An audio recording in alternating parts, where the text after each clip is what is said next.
Le quartier de Hachoma dans la ligne de mire de l'administration américaine. Après l'Union européenne en fin de semaine dernière, les États-Unis ont exprimé aussi leur opposition au projet de construction de 930 logements dans ce quartier à l'est de Jérusalem.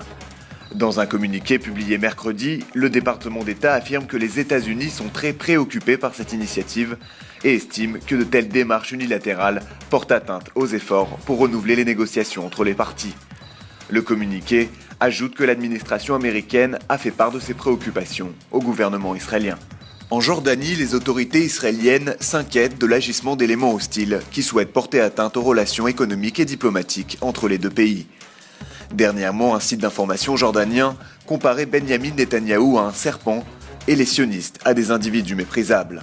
Alors que le sentiment anti-israélien continue de se propager dans le royaume hachémite, on apprenait dernièrement qu'une compagnie jordanienne refusait désormais d'assurer les véhicules appartenant à l'ambassade d'Israël. Enfin, suite à l'intervention de plusieurs hommes d'affaires jordaniens, les exportations agricoles israéliennes seraient en chute libre depuis le début de l'année.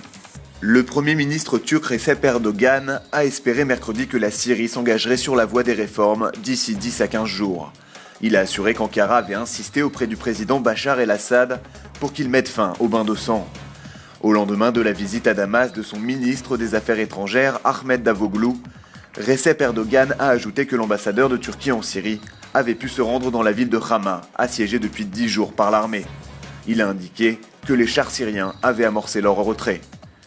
Le chef du gouvernement turc n'a fait en revanche aucun commentaire sur l'offensive lancée mercredi par l'armée syrienne contre 2 villes du nord-ouest du pays, situées près de la frontière avec la Turquie. Nouveauté au sein de Tsahal.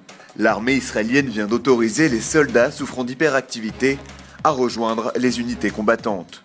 Cette mesure est justifiée par le fait qu'aujourd'hui, les médicaments contre ce type de problèmes comportementaux sont bien plus efficaces qu'auparavant.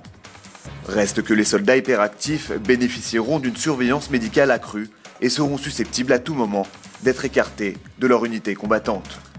D'après les données officielles, près de 51 000 Israéliens de moins de 18 ans souffriraient aujourd'hui de troubles du comportement.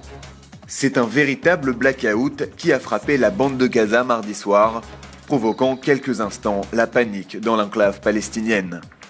À l'origine de cet incident, des bulldozers de l'armée israélienne qui défrichaient un terrain près de kibboutz frontalier de Nahal Oz.